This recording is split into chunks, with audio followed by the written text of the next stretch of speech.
19절 예수께서 대답하여 이르시되 너희가 이 성전을 헐라 내가 사흘 동안에 일으키리라. 21절 그러나 예수는 성전된 자기 육체를 가리켜 말씀하신 것이라. 네, 오늘 이 시간 요한복음 2장의 말씀을 통하여 함께 하나님의 말씀을 나눌 수 있기를 원합니다. 요한복음 2장을 보면 이제 예수님이 제자들을 모으시고 그리고 예수님이 일으키신 첫 이적이 기록되어져 있는 그런 장면입니다. 그리고 첫 이적이 기록되고 그 다음에 예수님이 자신의 정체성을 드러내는 아주 중요한 그런 사건이 기록되어져 있는 장면인데요. 그 말씀이 우리에게 어떤 이 메시지를 주시는지 함께 나눌 수 있기를 원합니다. 먼저 이제 갈릴리 가나에 혼례가 있었습니다. 결혼식이 있었다는 얘기죠. 그때 이제 예수님의 어머니도 거기 계시고 이 예수님과 그의 제자들도 혼례의 청함을 받았다라고 얘기를 합니다. 즉 예수님과 예수님의 제자들과 그리고 예수님의 어머니가 결혼식에 갔다라는 겁니다. 그런데 결혼식 가면은 우리가 이 잔치를 하지 않습니까? 뭐 이 시대나 우리 시대나 똑같이 결혼식을 하면은 잔치를 하는데 이 여기 잔치에서 가장 큰 문제가 무엇이냐면 그 잔치에 음식이 떨어질 때입니다. 그러니까 손님을 청했는데 손님이 너무 많이 오거나 또는 음식을 적게 준비했을 때에 이 떨어질 수 있는 문제인 것이죠. 그런데 그때 이제 이 결혼식에서 포도주가 떨어지게 됐다라고 얘기를 해요. 그래서 예수님의 어머니가 예수님에게 이제 이야기를 합니다. 저들에게 포도주가 없다라고 그렇게 얘기를 하는 것이죠. 그러면서 예수님이 얘기를 합니다. 여자여 나와 무슨 상관이 있나이까 내 때가 아직 이르지 아니하였나이다. 그럴 때 이제 어머니가 하인들에게 얘기를 하는 거죠. 너희에게 무슨 말씀을 하시던지 그대로 하라라고 얘기를 하게 됩니다. 그러면서 이제 예수님이 그 하인들에게 뭐라고 얘기하냐면 항아리에 물을 채우라고 얘기를 하는 거죠. 여기서 말하는 항아리는 적은 규모의 항아리가 아니라 굉장히 큰 규모의 항아리입니다. 여기서 그 항아리에 이제 물을 채우니까 예수님이 뭐라고 얘기하냐면 이제 이거를 떠서 연회장에게 갖다 주라라고 얘기를 하는 겁니다. 그래서 그 물을 떴는데 그 물이 포도주가 된 것이죠. 그래서 연회장은 물로 된 포도주를 맛보고도 이것을 이제 뭐라고 얘기를 하냐면 신랑에게 이렇게 얘기합니다. 사람마다 먼저 좋은 포도주를 내고 취한 후에 낮은 것을 내거늘.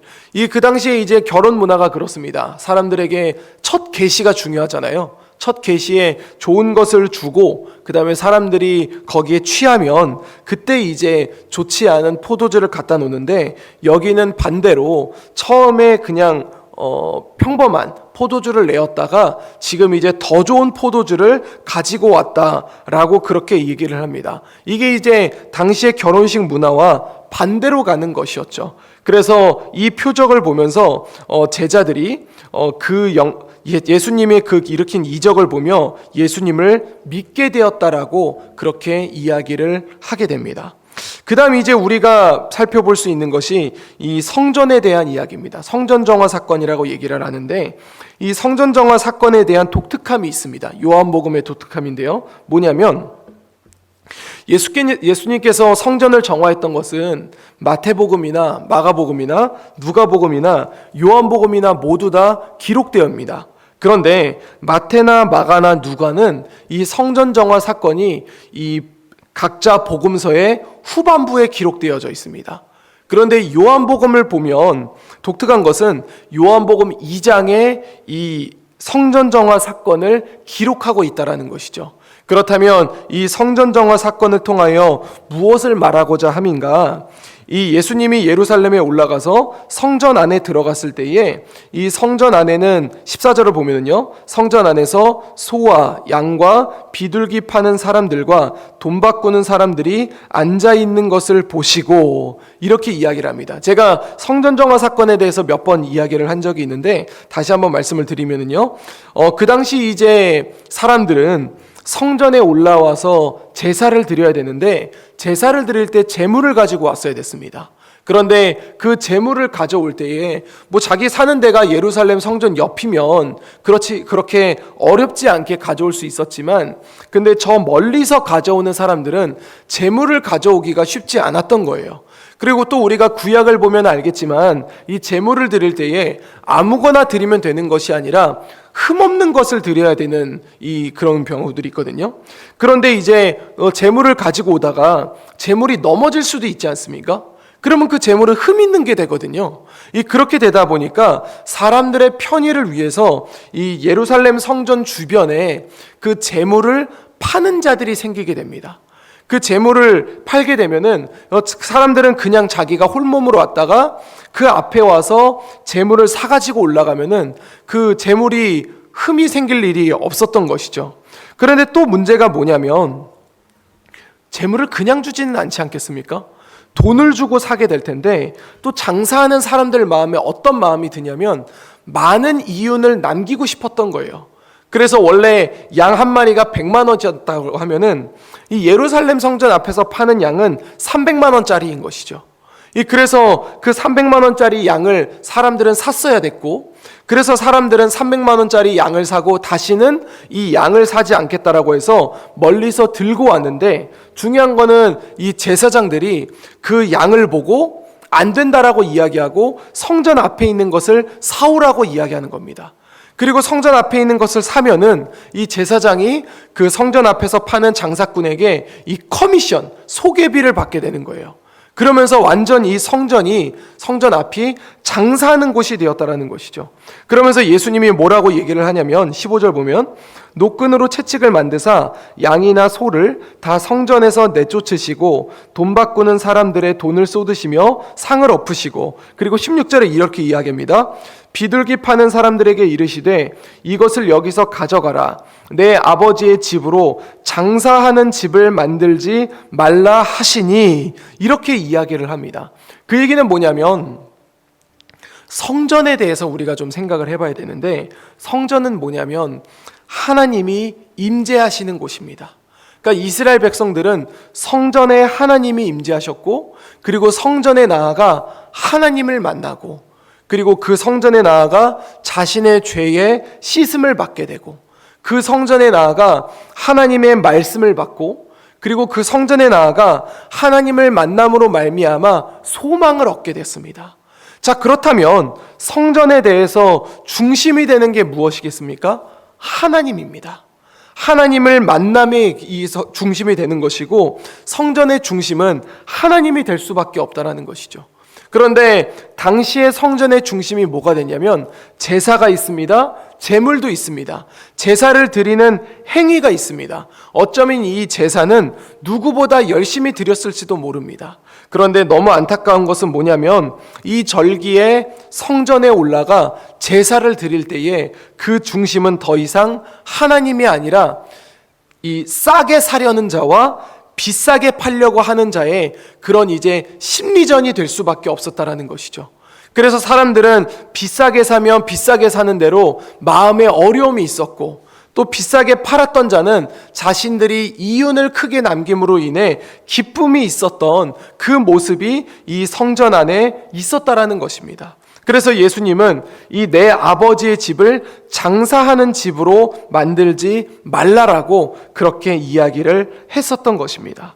그러면서 이제 예수님은 그 전에 유대인들은 예수님의 이야기를 보고 이렇게 얘기하죠. 네가 이런 일을 행하느냐? 무슨 표적을 우리에게 보이겠느냐? 즉 네가 이것을 왜 이렇게 하느냐라는 것에 대해서 예수님이 뭐라고 대답을 하냐면 너희가 이 성전을 헐라 내가 사흘 동안에 일으키리라 라고 할 때 유대인들이 뭐라고 대답하냐면 이 성전은 46년 동안의 지역권을 네가 3일 동안에 일으키겠느냐라고 그렇게 얘기를 합니다. 사실 46년이라고 얘기하지만 아직 이 성전은 완성된 성전은 아니었습니다. 무슨 말이냐면 이 성전은 헤롯이 지은 성전이었거든요. 즉 이스라엘 사람들에게 성전의 상징성은 엄청났습니다. 그런데 당시 이곳을 다스렸던 사람은 헤롯이었고, 그런데 헤롯은 이 유대인의 정통성이 없었기 때문에 유대인들이 중요하게 생각했었던 성전을 기가 막히게 지음으로 말미암아 사람들의 마음을 샀었던 것이죠. 그래서 유대인들은 뭐가 있었냐면은 우리 성전은 꽤 오랫동안 지었던 으리으리하고 멋진 성전이야 라는 그런 마음이 그들에게 있었습니다. 그러면서 그들이 얘기하죠. 이 성전은 46년 동안에 지었는데 네가 3일 동안에 일으키는 게 가능하냐? 라고 얘기를 합니다. 그런데 예수님은 이 19절에 있는 내용이 무슨 말이냐면 성전을 헐라라는 것은 예수님이 십자가에 달린다라는 것이고 내가 사흘 동안에 일으킨다라는 것은 예수님이 부활한다라는 것에 대해서 이야기를 하고 있는 것입니다. 그러면서 예수님의 제자들은 그 말을 그때는 이해하지 못했지만 22절을 보면 주님이 죽은 자 가운데서 살아나신 후에야 이 말씀을 기억하고 성경과 예수님이 하신 말씀을 믿었다라고 그렇게 이야기를 하게 됩니다. 그러면서 23절과 25절은 예수님을 통하여 사람들이 많이 믿었지만 예수님은 그들을 의지하지 않았다라고 하면서 요한복음 2장은 마무리하게 됩니다. 사랑하는 성도 여러분, 우리가 요한복음 2장을 보면서 우리가 조금 더 생각해 보아야 될 문제가 있습니다. 그것은 무엇이냐면 바로 성전에 대한 이야기입니다. 그 당시에 이제 사람들은 성전을 통하여 하나님을 만났습니다. 그런데 예수님이 더 이상 성전에 대해서 의미가 없다라고 얘기합니다. 이 얘기는 요한복음 4장에 나가서 예수님이 사마리아 여인을 만날 때도 얘기를 하게 되는데요. 이게 무슨 말이냐면 더 이상 이제 하나님은 성전을 통해서 이야기하는 것이 아니라 바로 예수님을 통해서 말씀한다라는 것을 얘기하고 있는 것입니다. 이것이 우리에게 굉장히 복되다라는 게 무엇이냐면 이제 만약에 예수님이 아니었다면 우리도 예루살렘 성전에 나가야 하나님을 만날 수 있습니다. 그런데 그렇게 된 것이 아니라 우리가 예수님을 통하여 하나님을 만나게 되고 예수님을 통하여 우리의 죄를 씻음 받게 되고 우리가 예수님을 통하여 하나님의 말씀을 듣게 되고 예수님을 통하여 평안함을 얻게 되고 그리고 예수님을 통하여 우리가 소망을 얻게 된다는 것을 이 본문이 우리에게 이야기해주고 있음을 알려주고 있습니다. 즉 무슨 얘기냐면 예수님이 우리의 새로운 성전 되심이라는 것을 말해주고 있다라는 것이죠. 사랑하는 성도 여러분, 이것이 우리에게 참된 복일 줄로 믿습니다. 다른 것이 복이 아니라 물질적인 게 복이고 그 다음에 성공이 복인 것이 아니라 우리가 예수님을 통하여 하나님을 만날 수 있다는 것이 그게 복일 줄로 믿습니다. 원래 우리는 하나님을 만날 수가 없는 사람들이었습니다. 우리의 죄 때문에 우리는 주님을 알 수도 없고 주님 앞에 나아갈 수도 없고 주님이 우리의 소망이 될 수도 없었습니다. 그런데 그만큼 우리는 우리의 죄로 말미암아 죽음에 이를 수밖에 없는 사람들이었는데 우리가 오늘 본문에서 이야기하고 있는 예수님으로 말미암아 예수님이 십자가에 달리시고 예수님이 부활하심으로 말미암아 우리가 그 예수님을 통하여 하나님과 다시 관계를 맺을 수 있게 됐다라는 것이죠. 그렇다면 우리는 예수님은 우리를 통하여 무엇을 말씀하시는가?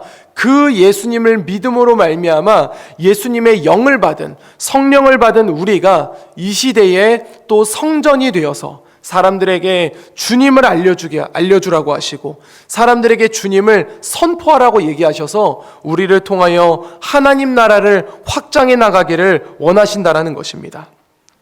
사랑하는 성도 여러분, 이제 오늘 하루가 또 시작됩니다. 우리가 오늘 하루를 시작될 때에 우리가 마음속에 기억해야 될 것은 무엇이냐면 우리가 예수님을 통하여 주님을 만난 것처럼 이 세상의 사람들이 우리를 통하여 하나님을 만나야 한다는 것을 마음속에 새길 수 있기를 소망합니다. 그래서 우리의 모습을 통하여 우리의 말을 통하여 우리의 행동을 통하여 오늘 하루 아직 주님을 알지 못하는 이 시대의 불쌍한 영혼들이 우리를 통하여 주님을 만나고 우리를 통하여 하나님의 자녀가 될 수 있는 그 귀한 역사가 우리 재건부평교회 모든 성도들의 삶을 통하여 이루어질 수 있기를 우리 주 예수 그리스도 이름으로 간절히 축원드립니다. 기도하겠습니다. 이제 오늘 받은 말씀으로 함께 기도하겠습니다. 성전 되신 예수님을 통해 하나님을 만나고 말씀을 듣고 죄 용서를 받으며 소망을 얻게 되었다는 것을 깨닫게 하소서. 이 시대 사람들에게 우리의 모습을 통해 하나님을 발견하고 주님 앞에 돌아오는 역사가 일어나게 하여 주옵소서.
이제 개인의 기도 제목을 가지고 하나님 앞에 기도하시기 바랍니다.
수고하셨습니다.